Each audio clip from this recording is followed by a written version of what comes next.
Electric motor एक complex circuit है और कुछ नहीं। यह एक छोटा सा सर्किट है जिसमें बल्ब जल रहा है और सिंपली इस तरीके से इलेक्ट्रिसिटी इसमें फ्लो हो रही है। यही इलेक्ट्रिसिटी जब मोटर में एंटर करती है तो मोटर को रोटेट करवाती है।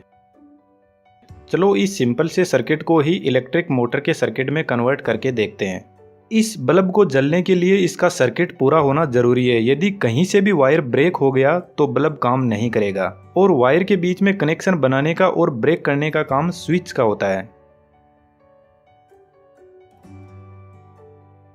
यहाँ पर आप ध्यान से देखोगे तो इलेक्ट्रिसिटी का फ्लो कुछ इस तरीके से हो रहा है। यदि हम बैटरी की डायरेक्शन को बदल दे तो करंट का फ्लो भी बदल जाएगा। यहाँ पर बल्ब तो दोनों ही केस में जल रहा है, लेकिन बदलाव हुआ सिर्फ इलेक्ट्रिसिटी के फ्लो करने का। तो क्या हम इलेक्ट्रिसिटी के बदलाव को कहीं पे काम में ले सकते हैं? जी बिल्कुल ले सकते हैं, पर इससे पहले हम समझ लेते हैं मैग्नेट की कुछ प्रॉपर्टीज के बारे में। यह है परमानेंट मैग्नेट। इसको परमानेंट मैग्नेट क्यों बोलते हैं? क्योंकि इसका जो मैग्नेटिक फील्ड होता है वह 24 आवर अवेलेबल रहता है और एक डायरेक्शन में अलाइंड रहता है। हमको अच्छे से पता है कि मैग्नेट के ऑपोजिट पोल एक दूसरे को अट्रैक्ट करते हैं और सेम पोल एक दूसरे को रिपेल करते हैं। यदि हम इस मैग्नेट को स्पिन करवाएं और इसके पास में यदि किसी दूसरी परमानेंट मैग्नेट को सेट कर दे तो जब दोनों मैग्नेट के नॉर्थ और साउथ पोल एक दूसरे के सामने आ जाएंगे तो यह परफेक्टली अलाइंड हो जाएंगे, एक प्रेमी जोड़े की तरह। लेकिन हम इनके बीच में विलन बन के उतर जाएंगे और जैसे ही ये अलाइन होंगे तो हम तुरंत इधर वाली मैग्नेट की पोजीशन बदल देंगे और सारा मूड खराब कर देंगे। और जब दोनों नॉर्थ पोल सामने आएंगे तो एक दूसरे को रिपेल करेंगे और यह दोनों ऑपोजिट फिर से अट्रैक्ट करेंगे और फिर हम ऐसे ही साइड मैग्नेट की पोजीशन बदलते जाएंगे। पर क्या ऐसा पॉसिबल है? मोटर तो बहुत फास्ट रोटेट करती है तो हम बार बार मैग्नेट नहीं बदल सकते। इसके लिए हम एक बहरूपीय को बिठा देते हैं जो कभी भी अपना जेंडर बदल लेता है और इस बहरूपीय को बोलते हैं टेम्परेरी मैग्नेट। यदि हम किसी आयरन के रोड पर वायर को इस तरीके से लपेट कर उसमें सप्लाई दे तो यह एक मैग्नेट की तरह काम करेगा और इसमें भी नॉर्थ और साउथ पोल जनरेट होंगे।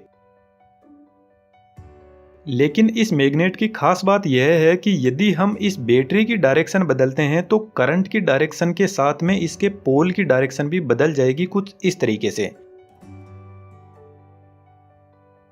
यदि इस रोटेटिंग मैग्नेट की जगह इस टेम्परेरी मैग्नेट को रखकर सप्लाई देंगे तो इसमें पोल क्रिएट होंगे और जैसे ही साइड वाली मैग्नेट के साथ में यह अलाइंड होगी तो हम इसकी सप्लाई बदलकर नॉर्थ को साउथ और साउथ को नॉर्थ बना देंगे।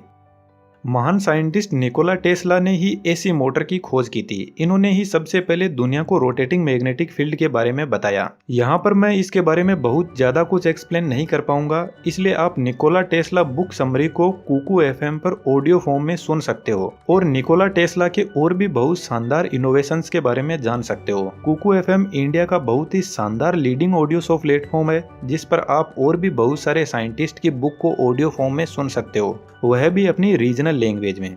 यहाँ पर 4000 घंटों से भी ज्यादा की कंटेंट लाइब्रेरी अवेलेबल है। लिंक वीडियो की डिस्क्रिप्शन में दिया हुआ है, वहां से आप कुकू एफएम ऐप को डाउनलोड कर सकते हो। इसके अलावा फेस्ट 250 यूजर्स को मेरा कूपन कोड LDA50 यूज करने पर 50% डिस्काउंट मिल जाएगा और एक साल की कॉस्ट 399 से 199 रुपीज हो जाएगी। जब टेम्परेरी मैग्नेट इस पोजीशन पर होगी तो फिर से वही सिचुएशन क्रिएट हो जाएगी। सेम पोल रिपेल करेंगे और ऑपोजिट अट्रैक्ट करेंगे। बस हमने मोटर का ऑलमोस्ट सर्किट तैयार कर लिया है। यदि हम साइड में एक और मैग्नेट सेट कर दे इसको स्ट्रॉन्ग बनाने के लिए तो दोनों मैग्नेट मिलकर काम करेगी और बीच वाली टेम्परेरी मैग्नेट को स्ट्रॉन्ग मैग्नेटिक फील्ड प्रोवाइड करवाएगी रोटेट करने के लिए। लेकिन मोटर में साइडों में दो स्ट्रॉन्ग परमानेंट मैग्नेट रखी होती है और बीच में इस आयरन रोड की जगह कॉपर वायर के लूप बनाए जाते हैं जिसको आर्मेचर बोलते हैं। यदि हम इस लूप में सप्लाई देंगे तो यह लूप मैग्नेट के पोल क्रिएट करेगा कुछ इस तरीके से। जब मैग्नेट रोटेट करके ऑपोजिट डायरेक्शन के साथ में अलाइन हो जाएगी तो हम मैग्नेट की डायरेक्शन बदल देंगे और इस तरीके से लूप रोटेट करने लग जाएगा। लेकिन लूप की सप्लाई बदलना पॉसिबल नहीं है, इसलिए यहाँ पर एक डिवाइस यूज में ली जाती है जिसको बोलते हैं कम्यूटेटर। कम्यूटेटर कोयल के दोनों साइड से कनेक्टेड रहता है और बीच में से सेपरेट रहता है कुछ इस तरीके से और कम्यूटेटर को सप्लाई करता है ब्रशेस। ब्रशेस कम्यूटेटर की बॉडी पर टच रहते हैं और जब कम्यूटेटर रोटेट करता है तो यह घिस जाते हैं, इसलिए इनके पीछे स्प्रिंग होती है जो कम्यूटेटर के ऊपर प्रॉपर फोर्स लगा के रखती है। जब करंट फ्लो शुरू करता है तो कम्यूटेटर की एक साइड से करंट एंटर होता है और दूसरी साइड से बाहर निकल जाता है। जब आर्मेचर रोटेट होकर ऑपोजिट पोल एक दूसरे के सामने आ जाते हैं तो उस टाइम दोनों तरफ के ब्रश कम्यूटेटर पर अपनी साइड बदल लेते हैं। जब ब्रशेस कम्यूटेटर की इस साइड में टच होते हैं तो करंट कुछ इस तरीके से फ्लो करता है और जैसे ही ब्रश की साइड बदलती है तो करंट की डायरेक्शन ऐसे फ्लो करने लग जाती है।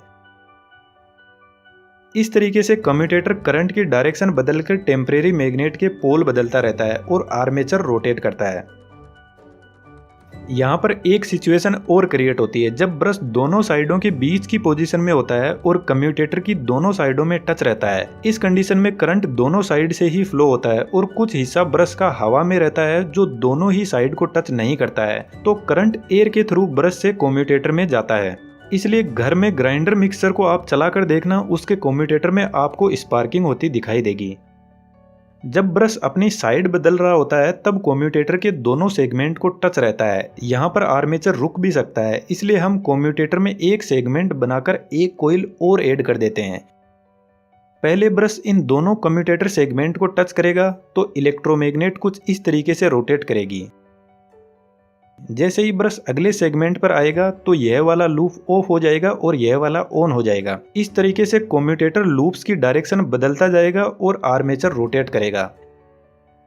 इलेक्ट्रिक मोटर में बहुत सारे लूप होते हैं और जितने लूप होंगे उतने ही सेगमेंट में कम्यूटेटर डिवाइड होता जाएगा। एक तरीके से हम कह सकते हैं कि कम्यूटेटर जो मोटर की वाइंडिंग होती है उसकी मिरर इमेज होता है।